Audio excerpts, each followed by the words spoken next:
매일 성경 묵상을 돕는 해설 가이드입니다. 안녕하세요. 묵상 코치입니다. 함께 읽고 나눌 말씀은 로마서 14장 13절에서 23절까지 말씀입니다.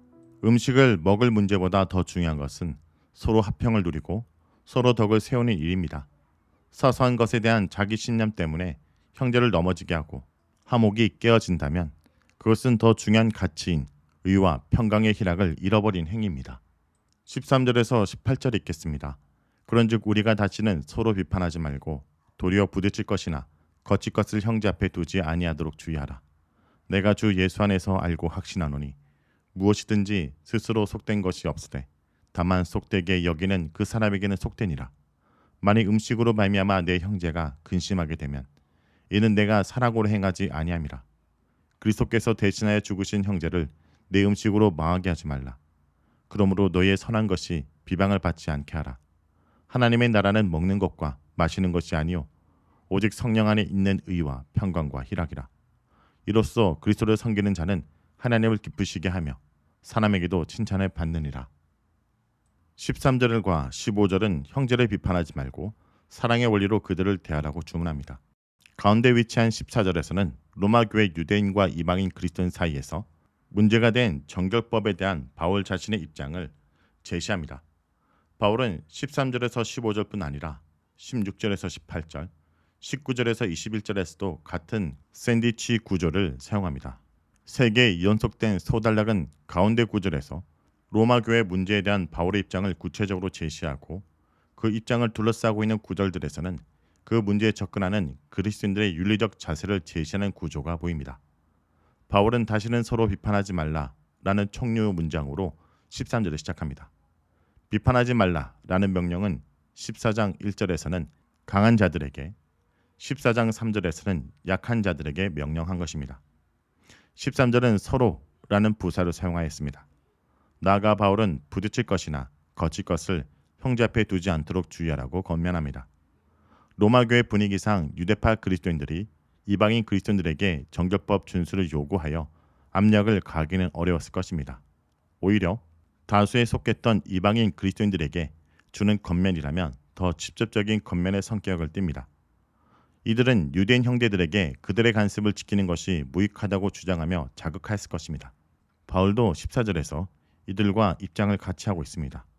무엇이든지 그것 자체로 속된 것이 없다라고 말합니다.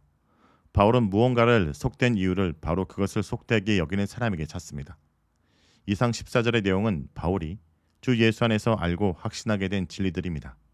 즉 그리스도께서 정결법을 비롯한 율법의 모든 규례를 성취하시고 완성하셨기 때문에 더는 음식으로 하나님 앞에서 정결을 인정받는 시대는 지나갔다라는 것입니다.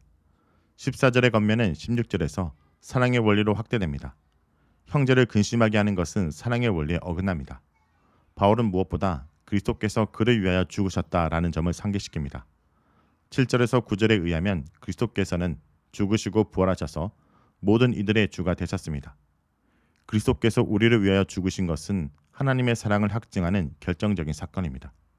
그 사랑을 받은 자는 당연히 형제를 사랑의 원리로 대한다는 것이 그리스도인 윤리의 출발점입니다. 그런데 그리스도께서 위하여 죽으시고 주인 되신 그 형제를 음식으로 실족시키고 믿음과 구원에서 멀어지게 하는 것은 하나님의 아가페 사랑에 심각하게 반하는 행동입니다. 옳은 견해를 가지고 있다는 사실에 도취되지 말고 그리스도의 사랑을 본받아 미성숙한 견해를 가지고 있는 형제에게라도 돌보고 배려하는 것이 진정한 믿음의 사람임을 가르치고 있습니다. 13절에서 18절에 바울은 로마 교회 안에 벌어지는 일들이 가지는 외적 파장을 고려하라고 조언합니다. 16절의 선한 것은 무엇을 의미하는 것일까요? 그것은 성도들의 선한 행동이나 선한 삶을 의미할 수 있습니다. 바울은 로마 교회 내부의 분열과 마찰로 인해서 그간 그들이 살아온 선한 행동과 삶이 비방을 당할까 봐 걱정하고 있는 셈입니다. 만약 이 선한 것이 복음을 비롯하여 하나님으로부터 주어진 무언가라고 한다면 16절에 비방을 받지 않게 하라 라는 것은 복음, 곧 그리스도를 통해 하나님이 주신 모든 선한 것들이 모독을 당하지 않게 하라는 의미로 이해할 수 있습니다. 그리스도는 유대인과 이방인 모두를 하나님 백성으로 부르기 위하여 죽으셨는데 로마 교회는 반대로 인종적 구분을 따라 분열되어 있다면 외부인들의 눈에 그리스도의 사역이 헛된 것으로 보일 것입니다. 17절에서 바울은 로마서에서 유일하게 하나님의 나라라는 표현을 사용합니다. 예수님 가르침의 핵심이었던 하나님 나라 신학을 바울이 이어받고 있는지 여부는 예수님과 바울의 영서성 논의에서 중요한 부분입니다.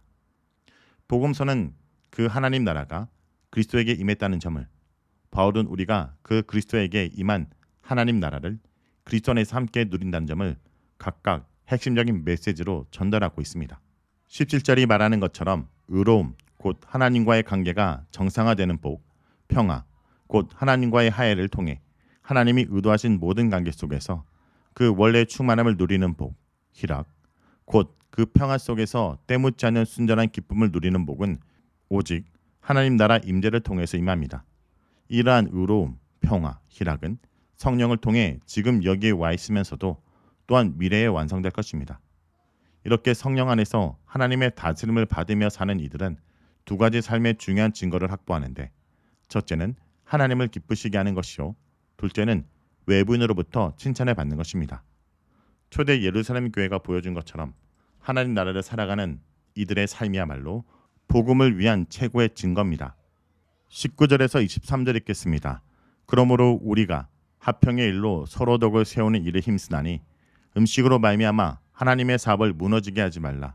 만물이 다 깨끗하되 거리낌으로 먹는 사람에게는 악한 것이라. 고기도 먹지 아니하고 포도주도 마시지 아니하고 무엇이든지 내 형제로 거리끼게 하는 일을 아니함이 아름다우니라. 내게 있는 믿음을 하나님 앞에서 스스로 가지고 있으라. 자기가 옳다 하는 바로 자기를 정죄하지 아니하는 자는 복이 있도다. 의심하고 먹는 자는 정죄되었나니 이는 믿음을 따라 하지 아니하였기 때문이라. 믿음을 따라 하지 아니하는 것은 다 죄니라. 19절에서 21절에 바울은 다시 신앙 공동체로 눈을 돌립니다. 먼저 바울은 평화에 속한 일들 혹은 평화를 만들어간 일을 추구하려고 명령합니다. 성경이 말하는 평화가 개인의 내면적 상태가 아니라 하나님의 의도에 부합하는 상호간의 관계를 묘사하는 단어임을 기억해야 합니다. 바울은 먼저 신앙 공동체 안에서 모든 이들과 평안을 누리라고 권면합니다. 나아가서 서로에게 덕을 세우는 일을 도모하라고 요청합니다. 20절에 바울은 다시 한번 음식 때문에 하나님의 작품인 교회를 무너지게 하지 말라고 경고합니다. 하나님은 하나님의 백성이라는 건물, 걸작을 만들어 가시는 중입니다. 그 걸작으로서 건물이 온전히 세워져 가는 일에 비하면 먹고 마시는 문제는 지극히 부차적입니다. 20절에서 바울은 만물이 다 깨끗하지만 그 깨끗한 것들이 악한 것으로 바뀔 수 있는 경우를 말합니다. 그것은 바로 다른 사람을 넘어지게 하면서 먹을 때입니다. 21절은 이를 지하게 내줍니다. 형제를 넘어지게 하는 것이라면 고기를 먹거나 포도주를 마시는 일뿐 아니라 어떤 일이라도 하지 않는 것이 좋습니다. 하나님의 형상인 사람과 그의 작품인 교회를 세워나가기 위함입니다. 22절에서 23절은 자신의 믿음을 따라 행하라고 말합니다. 약한 자를 배려하고 공동체의 덕을 세우는 일은 어떤 사안에 대해서 자신의 믿음을 지키는 일과 배타적이지 않습니다. 22절에서 바울은 복음에 관한 확신으로서의 믿음을 하나님 앞에서 가지고 있으라고 명합니다. 만약 그러한 믿음 위에 굳건하게 서 있다면 자신이 옳다 여기는 바를 따라 행동할 수 있을 것입니다. 그렇다면 타인들이 정죄하는 경우라도 스스로를 정죄하지 않고 하나님의 복음에 자신을 맡길 수 있을 것입니다. 13절은 이를 다른 말로 표현합니다. 로마서 1장에서 11장에 바울은 복음에 대한 반응으로서 우리가 가져야 될 믿음에 대해서 설명했습니다. 그 믿음을 따라하지 않는 모든 것이 죄요, 믿지 않고 의심하면서 먹는 자는 이미 하나님의 심판 아래 있다. 이것은 바울이 로마서 1장 18절에서 32절에서 하나님을 거부하는 모든 이방인들이 이미 하나님의 현재적 심판 아래 있다라고 말한 것과 같습니다. 바울에게 복음과 믿음은 삶의 모든 문제를 들여다볼 수 있는 창문임을 보여주는 좋은 예입니다. 자, 여기까지가 로마서 14장 13절에서 23절까지 말씀입니다. 오늘 말씀을 통해 우리는 무엇을 묵상하고 적용해야 할까요? 그리스도인들은 하나님 나라의 더 중요한 가치를 추구하여 하나님과 사람들에게 칭찬을 받아야 합니다. 하나님 나라의 진정한 모습은 성령 안에 있는 의와 평강과 희락입니다. 먹고 마시는 문제로 교회가 서로 불화하고 근심으로 가득하게 된다면 세상 사람들은 그런 교회를 조롱하고 비방할 것입니다.